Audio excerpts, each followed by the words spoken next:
It's interesting because the way you frame that, I think I'm going to answer probably in an unprecedented way for me.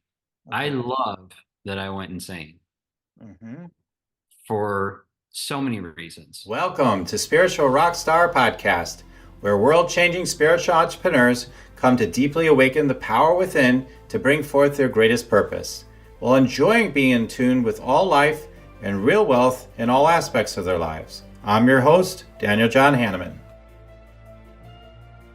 And welcome, everybody, to Spiritual Rockstar Podcast Show. I'm so grateful that you're here today with us. I have an amazing guest today. Oh my God, he's got incredible wisdom and knowledge. He's a very wise and intelligent man. I mean, you will be fascinated by what he has to share today. And we're going to be talking about how we all are one with the eternal, and how, when we come to that realization, how, things start to shift, that in fact, the divisions that we perceive in the world are actually what? Our inner divisions, right? And if we can clear that up, what a difference that can make, and what can come on board and online for us to live who we really are. And so we'll be talking about that through this show today. So, Dr. Mark Hattas, it's so wonderful to have you here today. Thank you. Great to be here. All right, so let's hear more about you with the audience. So, Dr. Mark Hattas is a best-selling author, high-performance coach, and mental health advocate, having co-founded Journey's Dream, the creator of On Your Mind, an amazing podcast presenting mental health hope and solutions. His interest in mental health began in 2011 after being diagnosed with bipolar I disorder 9 months following the sale of a successful tech company co-founded. Like most, Mark was told there was no cure. However, he didn't accept the prognosis and instead found his path to fully restore his health. Mark's journey, or healing journey, opened up skills and abilities in intuition and a connection with God's source and infinite intelligence that has transformed him, his purpose, and his career. Today, Mark coaches top executives, entrepreneurs, actors, performers that do performances, and athletes to perform at their very best. He's going to get those performances better. So I guess what I'm getting, consistently living in their sweet spot, flow state, tapping into wisdom, courage, effectiveness, and well-being. So all that good stuff is available through the magic that Dr. Mark Hattas brings to us. So I'm so grateful you're here. Yeah, what a journey. I had you on the Just Two Conscious Guys Talking podcast, guys. You might want to check that out as well. I don't think it'll be out at the same time. This will probably be in the future. So start checking it out. Subscribe to that podcast as well, so you can hear our awesome conversation there too on men and mental health. So yeah, you've had that is a big part of your story. Like, you were just the average red-blooded American, living the American dream, or the idea of the American dream, pushing hard, having that big successful tech company, doing your thing, and then the crash came, and so many things opened up to you that led to the work you're doing now, and the Lowly Prophet, the book that you've written. So, although we've talked about it before, I'd love for you to tell us a little bit about that journey of being like, not really being into all this stuff back then, and then also just being cracked wide open, through your experience of when things kind of went haywire for you. So if we could start there, that'd be great. Yeah. Thank you, Daniel. So it's interesting because the way you frame that, I think I'm going to answer probably in an unprecedented way for me. I Okay. love that I went insane Mm-hmm. for so many reasons. Now, the biggest reason is I was disconnected from the core of who I really am. And it doesn't mean that, I was somebody else or anything like that, but I was more protecting kind of that core, trying to be something that I thought I had to be.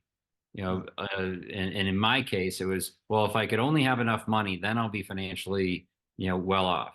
Well, if I'm well off, then I'm safe. I won't be homeless, and it can go down the line to whatever someone's greatest fears are. But mine kind of tended in that vein. And it started because, when I was young, my dad was out of work for a while and money was tight. And I remember in sixth grade saying, "Hey, God, if there's a way that I could not be in the situation my parents are in right now, which was a really tough situation with 5 kids, that would be great. It'd be nice if I could be retired by the time I'm 40."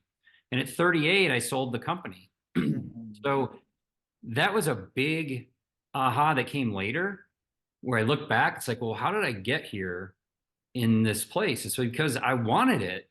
I wanted to have this fantasy of retirement where everything's rosy. And once you have the money, then all your, life challenges go away.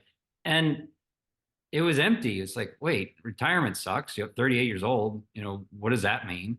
And I didn't have a plan for what I was going to do after that. So it was a big like issue for me, not being the entrepreneur, not being the CEO, not being like held up in high regard, and at the same time having what it was I thought I wanted and not feeling fulfilled. And that I think created the opportunity or the ripeness for my psychosis, to come about. Because when we're too far away from who we authentically are, there's a lot of stress there. And for me, growing up Catholic and having a lot of spiritual experiences in my life, mostly through other people, not 100% directly, but mostly witnessing other people, uh, I had more of a spiritual awakening, more of a break from, cracking the egg, so to speak, and seeing what's the yolk inside and moving inward, almost the in breath of the second half of of what my life would be. And taking that in breath, looking within, I didn't know who I was. Like, who was I if I wasn't chasing after ambition? I had no idea. And the experiences I had for the weeks leading up to my first hospitalization in 2011, and that was a period of 3 years, 2011 to 14, it was really radical. I mean, I was hearing, other people's thoughts, and I was experiencing being put into yoga positions, and concepts of exorcism and possession were being dealt with. It was pretty radical, and it almost got to a place where I probably would have ended up dead or killing somebody or something with the thoughts that I couldn't get out of my head. It was just so beautiful and ugly, and half of it was beautiful, and then once fear crept in, it started to get ugly. And finally, my wife called the paramedics, hauled me off to the hospital, and they diagnosed me with bipolar, as you mentioned in the beginning. And it took 3 years to get the real care that I needed, which was nutritional support, gut health, healing, and then 99, possibly 100% of it was healing the divisions in my spirit, you know, and the spirit's really closely aligned with your mind. Like where your spirit goes, your mind's going to follow. And so by healing that stuff in the spirit, and that's really what a lot of what I do today is, whether someone has that frame of reference or not, it's about helping people reconnect with the core of who they are so that the best of them can come out in the world. Because until you're whole internally, life's a struggle. But once you are whole internally, life becomes effortless and easy. It doesn't mean that things don't happen that happen to other people. I mean, life happens, but it means that there's a presence and a power and a trust and a faith and a confidence that, hey, you know what? This is a joyful experience, even something that may not at one point in our life have felt very good at all. So rejection, for example. Now rejection could look like, oh, well, hey, this is going to work out for me. I don't know how, but if I'm being rejected here, then that means that that door needed to close and another open. That kind of faith is a small, tiny, minuscule example of the kind of thing that comes with that clarity. Right. Yeah. That's so true. It's like we're looking for wholeness, on the outside.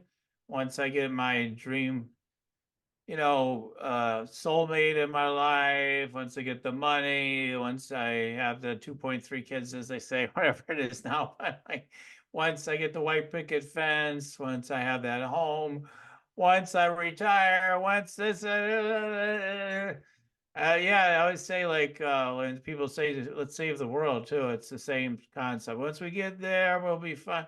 Yeah, let's get it there. Let's freeze dry it right there. Okay. Then we just don't move a damn thing and we're all going to be perfect. Makes sense, doesn't it? It makes perfect sense if you think it through, right? Of course, we're going to be happy then. Nothing could ever go wrong then. Um, but yeah, we're always using the outside as a framework. Like, yeah, it never is there, right? The only place it is within ourselves. And that's the only place you can experience security, abundance, love, right? All those things. The only place you can experience is right within yourself. It actually is so logical. It's not woo-woo at all. It's so logical. It's so common sense. But I don't know. I wonder what your perspective is. How do we miss it? How do we miss it when it's so really so freaking obvious? Well, that's just it. It's like, who's missing it, I think is the key question. I would say it was always there. I just didn't have the eyes to see it. Um, I was invited recently to learn transcendental meditation. And Mhm. transcendental meditation, it's not a religious thing. It's using breath and a mantra and, kind of, going deeper. And I thought, well, wow, this transcendental meditation thing, this is going to be like the cat's meow. And it is. It's great. It's fantastic. But it's been around for thousands of years. It's Mhm. not like a new thing. And the way it's introduced is through Sanskrit. It's like, okay, it's been there. So when I was, whatever, 10 years old, 2 years old, 4 years old, guess what? This was there, but I Mhm. didn't have access to it. Uh, Mhm.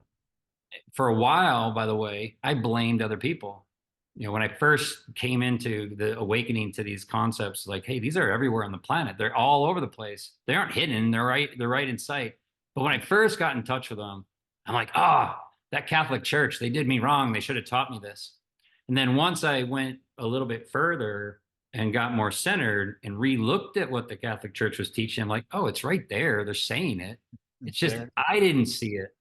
And how many times do we reject a person, a business, a religion, ourselves because someone should have, like we're looking again, like you said just a moment ago, out there for Mhm. this security, for this peace. It's like, wait a minute, all these teachings going back to the beginning of written recorded history, every scripture, they all teach the same core thing, which is this union relationship. God is essentially the essence of that life force is everywhere. It's like, well, if it's everywhere, it's in you, it's in me, it's in everything. So how do I let go of the idea that something out there is going to give me something that when I really heal the divisions, I find that I already had. Right. Right. Right. I mean, as they say, it's an inside job. It's all right there. I mean, whatever it is that whatever is because I feel like whatever we truly desire is so easy, right? It's once you get off of like what you think you desire is where you suffer. Like, this is what I believe I want in my life. And yeah, usually it is along the lines of what people say when you come more from your mind than your heart and all those sorts of things, right? Like you go to your mind, you often, you could have it and maybe give you temporary pleasure, right? But if you come from your soul, your heart, that deeper space where, yeah, I don't know, I just want this, and you trust that and let that be inside of you. And yeah, maybe you get to experience that state of presence, that state of vibration, and then there's that quality of even just being, and then with those specific vibrations, it's like yeah, and you're that sweet instrument of God. It's just playing right through you, right? Well, and I love what you're just saying there because in that vibration, as you're mentioning, what you create will be different than in the um, other vibration that you started the conversation there Mhm. with about like, oh, I want this, or I think I want this. Yeah. But in the vibration of that, purity, right? That deepness that every meditative practice, prayer practice, really that's what they're all teaching, what Jesus came and taught, like it's all like how to get into that pure union. And there is where you create from, because then your creations are going to be outpictured from that pure essence of the power of that life force. And so that's why love always prevails, because it's more powerful, than anything else. That's why we're, at least when I grew up, it was, God created us in his image, in the image of love.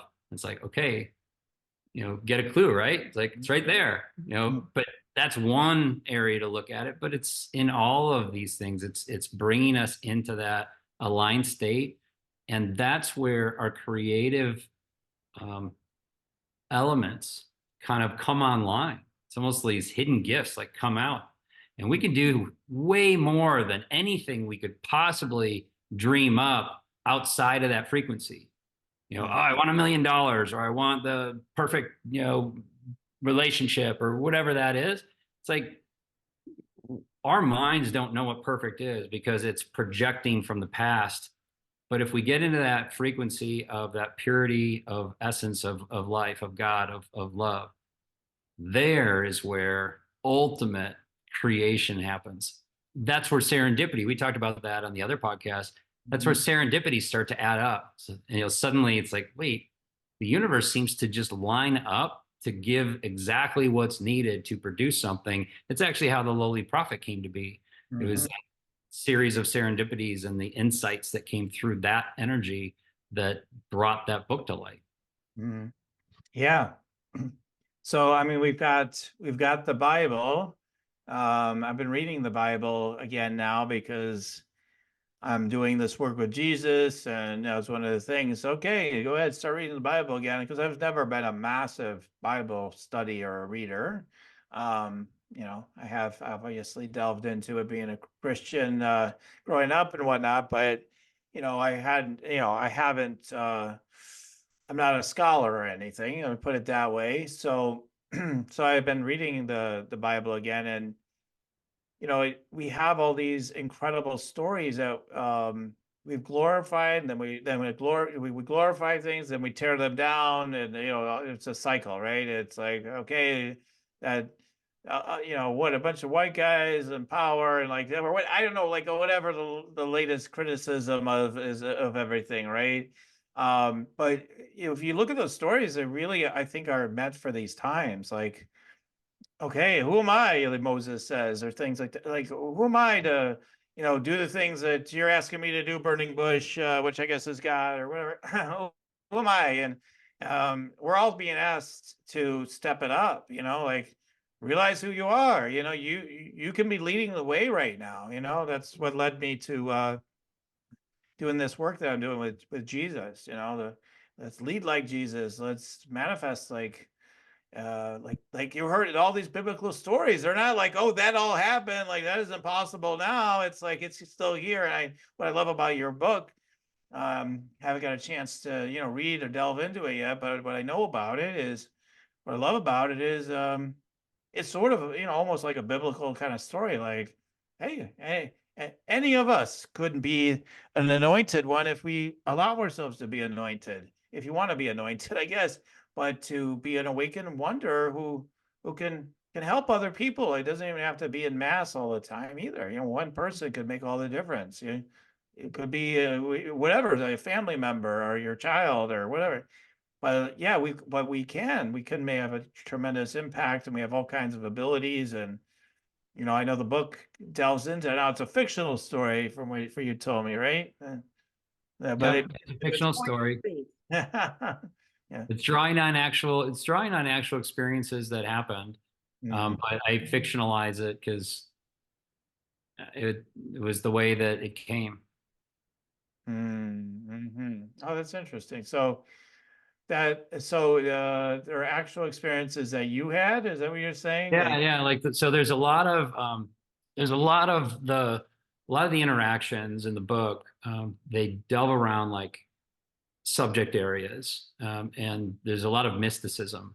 And so I pulled from real experience to pull those stories out, and it was um, and so that's part of what made it really interesting to write in addition to the other aspects. But it's like, hey, these are like real stories. So if you read it with the idea that, okay, yes, it's a fictional story, but a lot of these moments that happen, they're like, wait, is that real? It's like chances are, yeah, it's real. Hmm. Oh, interesting. That's Or really fun. drawn from something real and then embellished a little, or changed a little bit to make Right. it, tie to the story.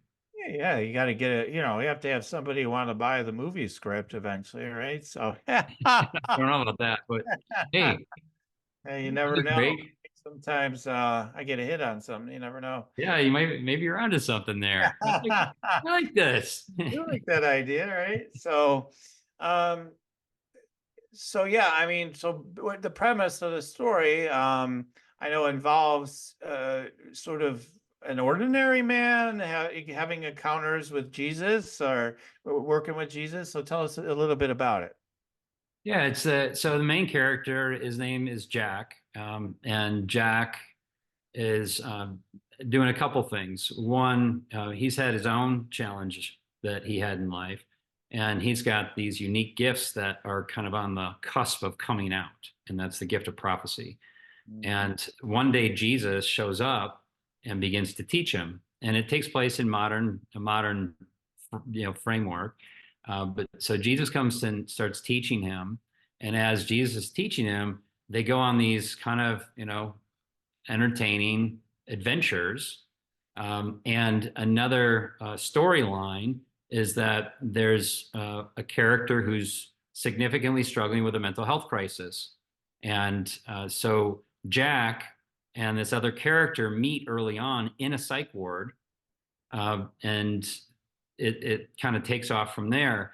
And so and they help each other a little bit, even though Jack ends up, being kind of the main, point of focus throughout it, with the teachings that Jesus gives him.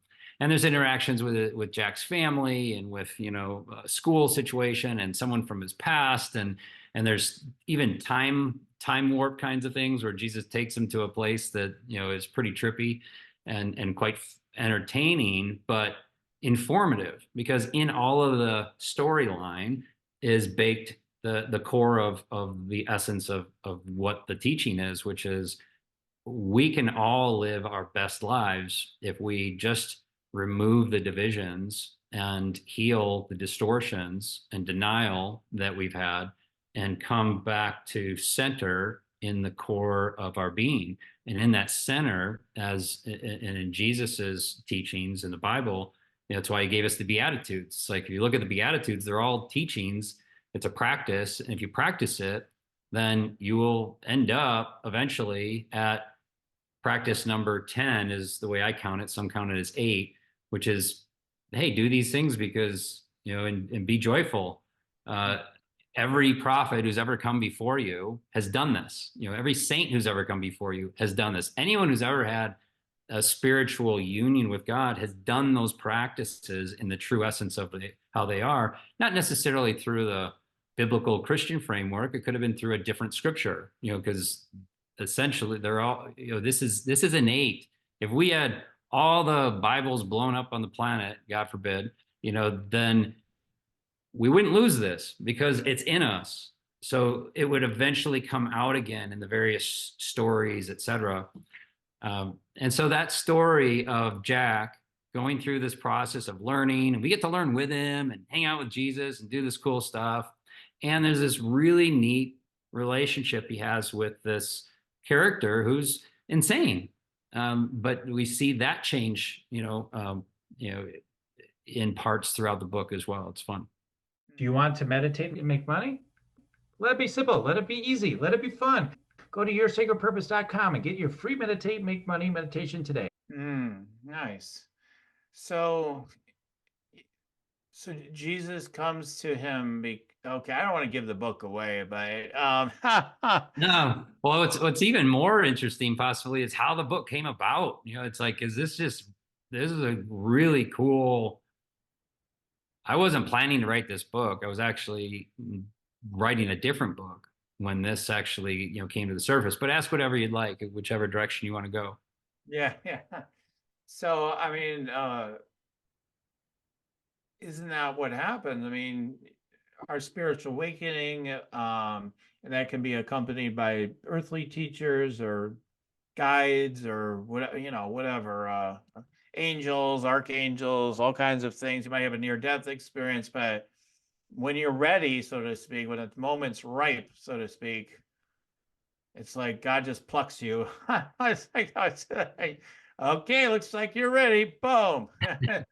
And there you are. So that's what it sounds like happens in this book. And so as a metaphor for our life and thinking about just the framework of this book that, any of us, we don't, man, there's so much more for us again to tap into. I was just saying this on the other podcast I was just doing today for the other, just two conscious guys talking, but there's just the minute you think like, yeah, I'm pretty enlightened. Yeah, I do this really sophisticated work. I work with the Galactic Council, and I do this thing and that thing and the other thing. I'm really powerful. I'm really a great healer and all this stuff. I got it, And then all of a sudden, you stub your toe or something. You're like, what the hell is this about?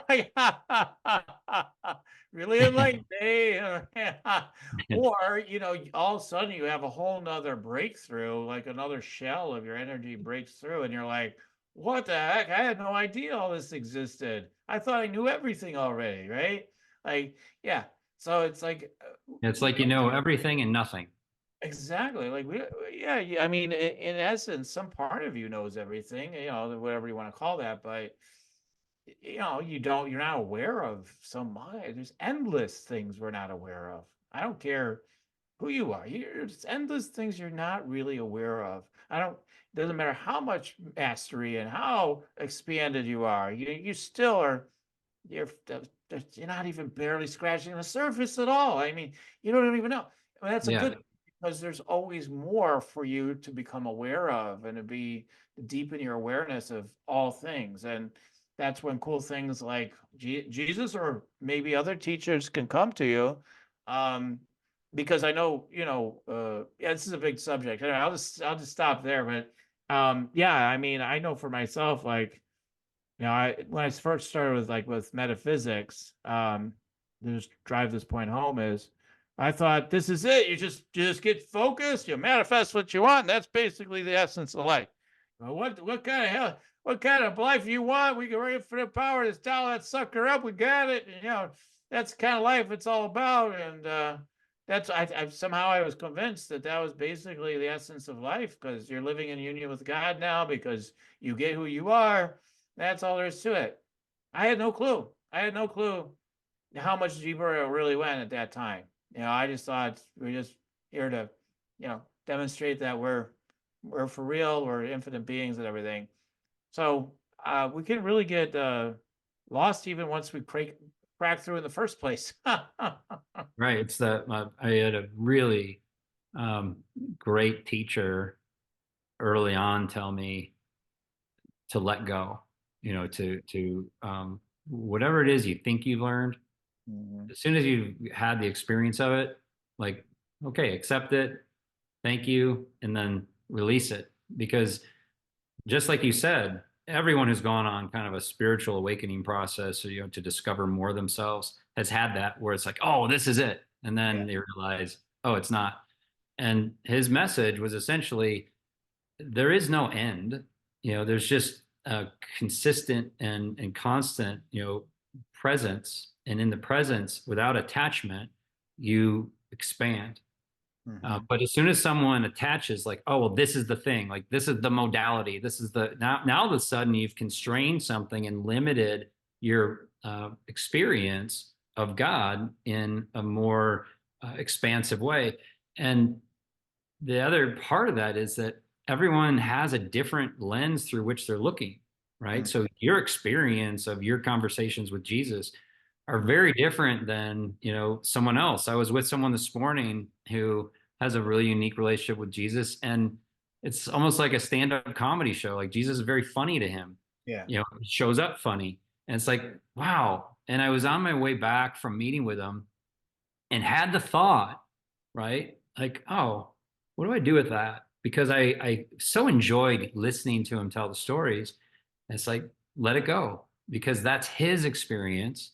Mhm. But there was a little bit of a minor, oh, wouldn't that be cool? Right. And that's where envy or jealousy can seep in. It's like, no, let it go. Because, and it came right back to, you know what, I'm having my experience Yeah. and enjoying my experience. And sometimes we're brought into, this framework to bring something out. Like you've created this podcast and you're bringing something out. And Mhm. other people are having just as spiritual and awakened experiences, but they're not called to create in that way. They might just be called to be, a beautiful light of life, in a certain geography, or a certain, way. It's like, well, there's no greater than or less than because it's all the core source of God coming through in infinite expressions. Mhm. Mhm. Right. Right. Absolutely. I mean, there's limitless possibilities, and yeah, we can get very dogmatic. So you've got in fact, I was in a mastermind with, I don't know if I told you about this, maybe I did. I'm in this mastermind. It's basically Jesus mastermind. It's got like 6 to 8 figure, entrepreneurs in it, and they're all into the Bible and Jesus, and but yet they're very I don't know, new age, new thought, whatever, all that stuff as well. It's all integrated. It's very interesting. So like in that group, there was a little disagreement between two of the people, masterminding. Um, it's nothing, crazy, but well, the only way you can get to God ultimately, and go to the pearly gates or whatever, and enter into the realm, and get to the other side completely is through Jesus. It's the only way. It's the only way. It's only one door, and it's Jesus. I know that because God told me. God told me, and that's that. And the other person, no, there's infinite pathways, and this person says, well, that's what he wasn't dogmatic. He just says, well, I say that's the way it is because that's what I was told. So that's what I believe. And there's tension building up in the room. So they're like, hey, Daniel, why don't you do a prayer for us? Because they know I got this, kind of whatever connection with Jesus, and it's a little whatever, a little different than some people. And then I'm like, okay, and then help diffuse energy. And then by the end of the conversation, I just come to realize they pretty much believe the same thing, which I find again and again and again. Like Yeah, the people word. get Yeah. in these massive fights and divisions, with seemingly amongst themselves. And at the end of the day, if you sit them down, you get them really present, you find out they're pretty much saying the same thing in different ways most of the time. Most things, not everything, but most of the time they're saying the same thing. And it's amazing because so many people have been killed, right? In the name of Christianity. And I've had people say, no, that didn't happen. It's the Muslims, they killed everybody. So I'm like, no. I'm like, there's all kinds of things going on with that. And like it's so, I guess, what am I trying to say? I'm trying to say that, can we be open enough to realize we just don't know? We just don't know so many things. And I Yeah. think that's one of the most enlightened things you can do, is to say, you know what? I don't know. Well, and not just I don't know, but what you were saying before about the conversation and a little conflict in your group. Mhm. Interesting because I have experienced not that same word, Jesus, and that, the only path is through Jesus. I didn't get that message. Mhm. Mhm. Um, but I have gotten messages where I took my historical interpretation of the word into the present context, and I was not open to seeing like, well, what's the meaning of that? So that particular conversation is like, okay, well, if someone says that, it's like, okay, well, what does that mean? That same voice that says, well, the only path is through XYZ, then, well, what is XYZ? What does that mean? And as someone unpacks what XYZ is, especially from that same source, because if they're in hostility and they're arguing, they're going to come up with their own historical content. It'll be nonsense. But if they actually go back to a centered, kind of almost prayerful, meditative state and ask, like, hey, God, you said the only path is through Jesus. So what does that mean? Like, what is that? What is that? What am I to take from that? Now a conversation can start. Now a transformation could begin. And someone might actually get to the place where it's like, well, this is what Jesus taught, or this is what he did, or this is what he stood for, whatever the context is. Right. But right. it's like, it's broader than just, well, the only path is this. Like, well, what does that mean? Right. What are you saying? What are you really saying? And that takes the letting go, because as soon as I say, well, I know what XYZ is. Yeah. Well, now I've limited the possibility that maybe God's delivering, like you said at the end, a unified message, something that actually is very similar to, what other people are getting, just in a different way, because that was how we could hear it at the time. Exactly. I totally agree. I mean, yeah, the only path maybe for that person based on their consciousness right now may be through Jesus. Like, you know what I mean? Maybe that's the message they needed to hear at the time. Who knows? I mean, I don't even know if that's true, but it's just like, we don't know, because I mean, through your book, it is with Jesus, and I got, but it's funny that Buddha stands out more, and then Jesus is over there on the other side of me for people who got the video, and you can't make him out, so you don't really know that's Jesus. But people, he's the Buddha guy, right? He's always got Buddha on his shoulder. But I just, that's just the way it's set up, because I probably in some ways I resonate more with some of the aspects of this Buddhism, because it's like we're in the infinite space. Who knows what the hell's going on? You're like,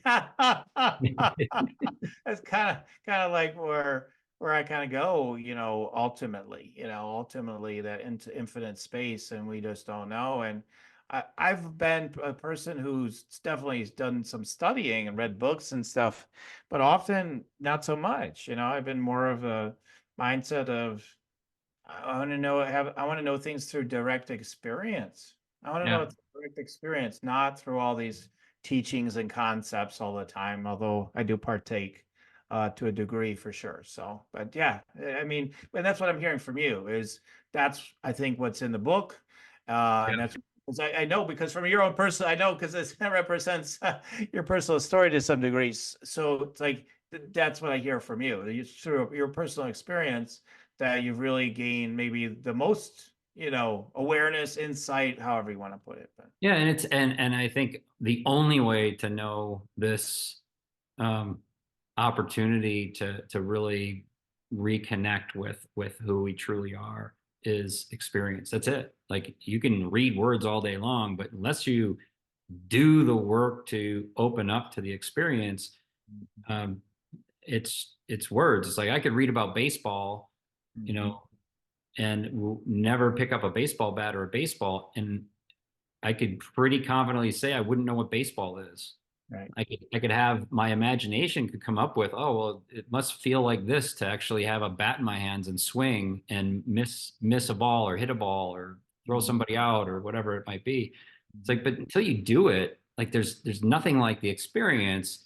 And if I want to learn about baseball, would I rather learn from someone who studied it in a book or the MVP of the World Series? Right. It's like I'm going with the MVP of the World Series. And that's what comes out in The Lowly Prophet is like, it's the story of an experience. And if I understand, what it might do in the world, it'll open people up a little bit more to accept that, well, maybe the way that I thought the world isn't the way it is, but do it gently, with a path toward inner reconciliation such that your best self can start to emerge. So I believe that all of us, just like, a tree starts as a seed. Well, everything in that tree was in the seed. Everything the tree was going to become was already in the seed, and it needed the nourishment and everything, the right environment. And we're the same. Like, we have within us these latent gifts. The gift of the Holy Spirit's a great one. It was originally called Rupa in the Aramaic, which was the language Jesus talked about, or that's what he spoke in. So he would have talked about Rupa, and what we talk about in Rupa is this, the active forces of God. It's like how to, and then he teaches in the Beatitudes that within us is this guidance system that when it's active, it will lead us to happiness and well-being. And if it's not active, and the word blessed was actually in Aramaic, tuveyun. If it's not active, tuveyun says that you do these things, you do these practices, and it will activate. And it's essentially like, hey, how do you turn on this system? Where's the instruction manual? It's right there in the book of Matthew, chapter 5. It's all right there. If you have the eyes to see it, or you have someone who can help just untwist some of the words just a little bit so it meets like you where you are. It's like, it's right there. He taught us, like, do these things and you'll activate this guidance system. The guidance system will lead you and you build trust. And the more, as you know, going through your own awakening, trust is a part of the process. Like, oh, well, I'm inspired to go to this coffee shop, even though I just had, my coffee. Right. Okay, I'll go to the coffee shop. And you go to the coffee shop and there you meet somebody who you hadn't seen in a long time, that you need to have a conversation about something only the two of you could have. It's like, that happens. That happened to me. And it's like, that's cool stuff.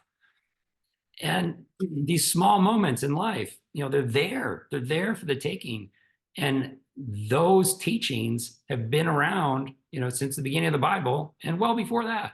Right. Right. But Jesus brought them into our life like, hey, use these things, use them, they work. Yeah. Yeah. I mean, the beginning of the Bible is written way before the Bible. They basically copy and pasted into the Bible. I mean, it's a whole nother show, but so I did not know that. yeah, yeah, all those things, all the stories in the beginning of the Bible, like, are like even way older than the Bible. Like, they go back to, they say, the Sumerian times, thousands of years ago or something like that. I don't know the Wow. exact time frame, but way back. And they're all the same stories. It's like, so they've been around a lot longer than most people really. There's so many things that we still don't know, right? I keep learning new things every day. Seemingly. So, Me too. Me too. I was just turned on to something really cool. And it was this concept.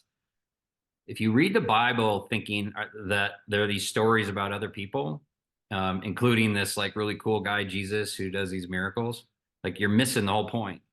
The whole Bible, these stories, they're metaphors for our lives. Doesn't mean that those things didn't happen, but the way that they're, the way that they're conscripted and documented, it's like, it's there to help us become aware of ourselves at a deeper level. And I had just gotten turned on to it. So I can't say I'm an advocate for this reading or anything, but someone told me like 3 times, hey, you got to read Neville Goddard, and who wrote books in the I think his first one was 1939 or 40 in the 40s. And he describes that in such a unique way and brings out these biblical passages like, hey, well, if you look at it from the inward standpoint, this is what that actually is saying. And I found it to be right on time for what I needed. And that's just, it doesn't mean that everyone should rush out and get Neville Goddard's work. It just means we receive what we most need at the time that we most need it. And if we're open, that learning process will never end. Just like the transcendental meditation. Like, I had learned about it, and then someone met a connection with a master teacher of it, and then I end up going and learning it. It's like, okay, well, if I said, well, I can't do that because XYZ, and my wife even said, well, how does that reconcile with your Catholic, teachings that you've grown up with and know? And I said, you know what? I have no idea. And so what I did is I did a little prayer. I'm like, hey, do I do anything to reconcile this? Like, yeah, just send Christ into it. It's like, recognize that, go through the process and invite Christ into the process. Like, okay, that's cool, because that's where I want to be. That's the frequency. So if it's something outside of that, or that's going to, bring me somewhere where I don't want to be, then it's like, that was my reconciliation process. Not even saying everyone should do that, but that was for me because that's what I needed at the time to feel looser a little bit about, hey, just move into the experience and learn. And I'm learning a ton just from that, simple meditation. And it's powerful. It's really cool. Hmm. Yeah, yeah. Yeah, there's so much more always to get into. These are big subjects. But yeah, if people want to, check out the book, what first, I mean, you've given them a glimpse of it. You've kind of helped them understand what they might gain from reading it. Just tell them a little bit more about how it might, open them or shift them, reading the story. Again, it's just like the Bible in a way, and that in the level of it's like it's a meta, it's real, but it's like a metaphor. Like it's kind of, but it's fictional at the same time, right? It's all of it. So tell them a little bit more about how it can help them, and then where they can, check it out. Well, so the number one reason why I was guided to write this book is there's an awakening already happening on the planet. And when there's an awakening of this magnitude, it is called upon that people are going to create music and art and books and speeches or, and whatever it is that they're inspired to create. And this is, my little creation that has the capacity to expand someone's concept of who they are and open them to the possibility that the gifts within them that may be kind of there, but they can expand, or they're there and they're hidden from the person. And they could be a catalyst to help that person open up to receive the gifts that want to be nourished. And I use the metaphor of a seed again. Mm-hmm. Imagine that there's a seed and it's buried in your floorboards. Mm-hmm. It's not going to grow. And so if it's buried in the floorboards of your consciousness and it's not planted in the environment where it's actually going to come out, you're denying the possibility of some really miraculous experiences and what you can offer in the world from that divine space.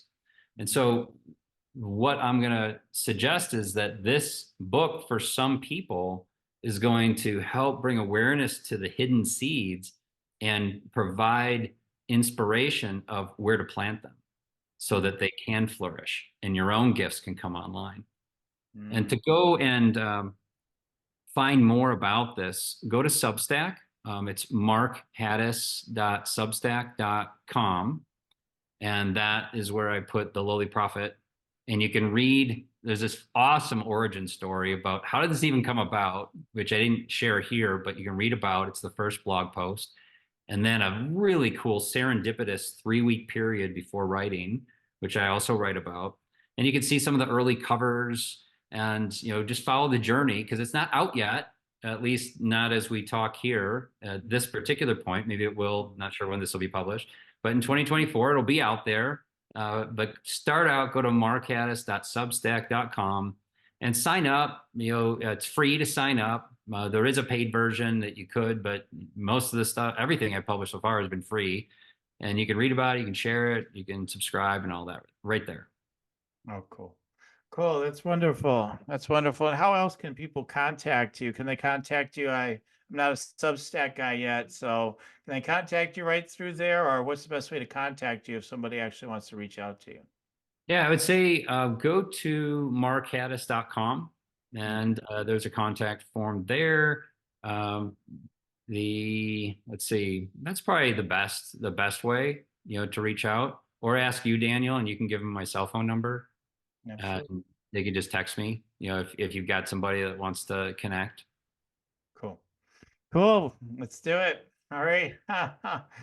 Oh my God. Yeah. I mean, I could see like from your bio that yeah, you would be really good for people who have been like pushing and been in that place. They're starting to wake up, they're cracking through, they don't know how to handle it, or they just feel like they want to be more in the flow or whatever, like you can help in all those levels as well. And you know, Yeah, I do a lot with business stuff too. Like this is one aspect yes. that I do differently in the business realm, but it's really about being in alignment and flow at your best.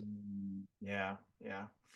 Awesome. Okay, great. So we're at that time of the show where we do the energy scanning or downloads for the guests. Are you ready to receive, Mark?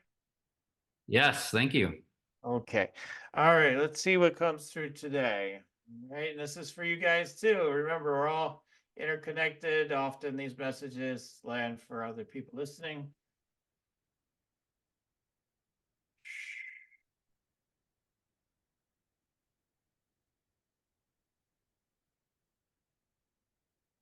It's an interesting thing. Yeah, I've never seen an image quite like that before. It's different. So I get kind of okay, I'm sort of interpreting this. It's not directly clear, but it feels like um they're showing you like you're getting like a push on the root chakra, and you're like, "Ugh," you know, it's like the, so it's so it feels like, hey, you're doing great. Let you know you're birthing your true essence into the world now. Uh, let's move it along further. You know, I trying to bump you even higher, and more expansively within that. So that's what it looks like to me, is sort of that kind of thing. Like, let's go, and you're like, okay. Because there's some concerns in the energy of, yeah, what if I a bit, you know, all of a sudden some whoa, you know, like it could be too much. So I'm just noticing that, but they're just giving you a, I see like just whatever, God's, whatever, the guides, whatever, is encouraging you. Okay, let's see what's next. That's just one.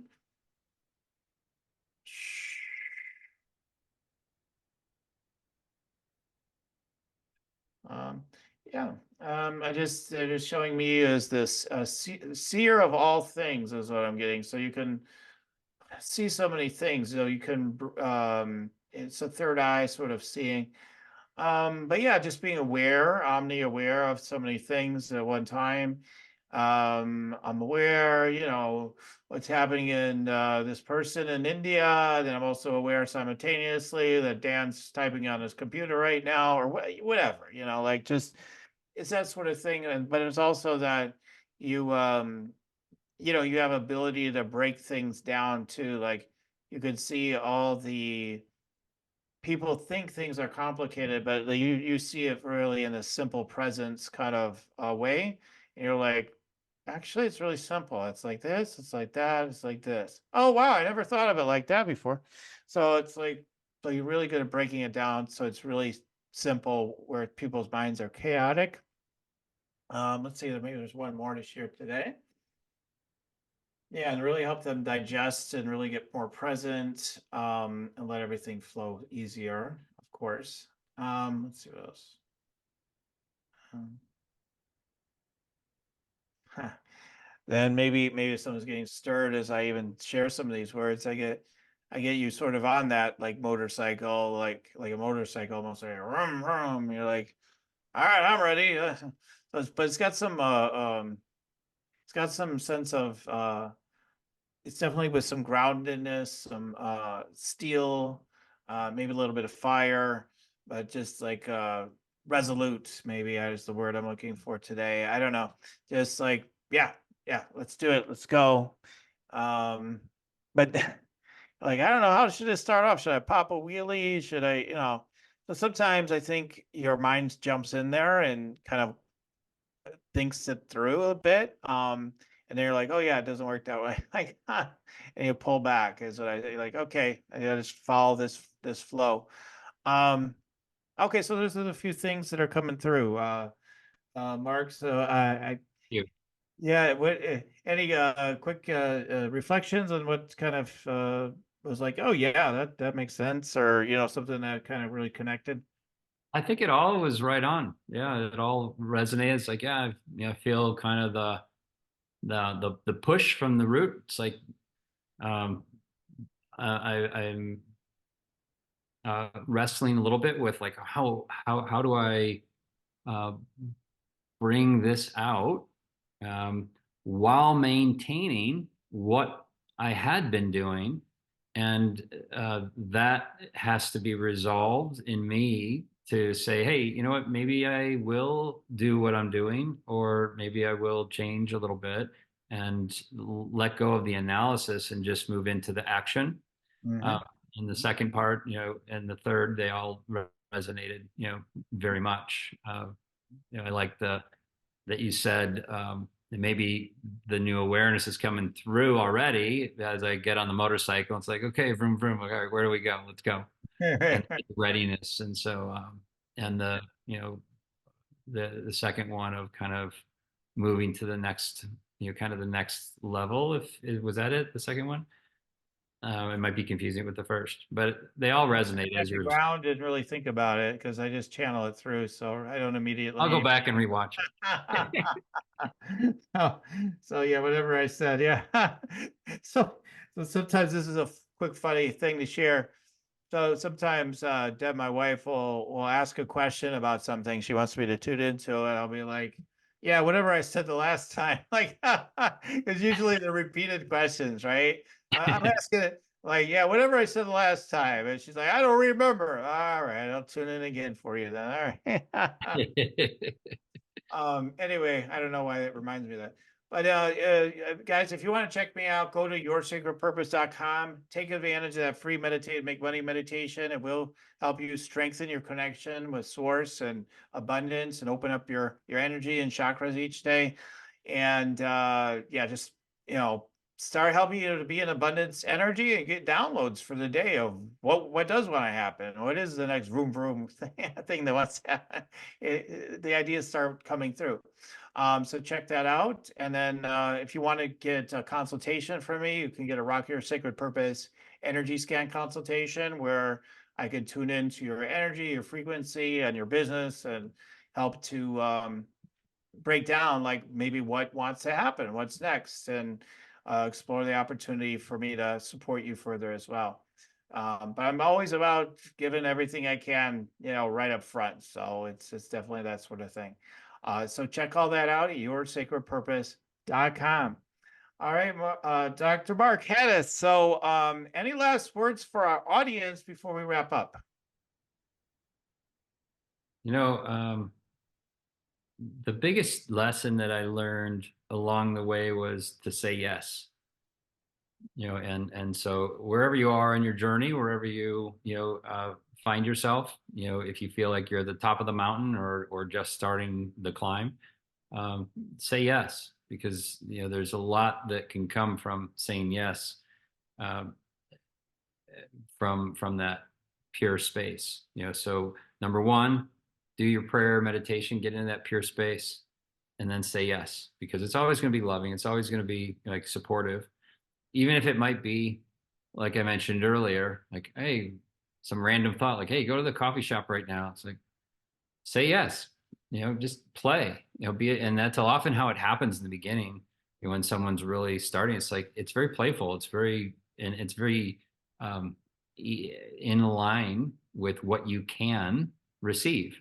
But as you say yes to how you do receive, you'll expand the ways you receive and strengthen your capacity to really impact your life in a really extraordinary way, to bring out the full expression of who you can be. And it's beautiful. You're beautiful, and we want to see more of you. So that's what I want to finish with today. Oh, that's beautiful. That's beautiful. All right.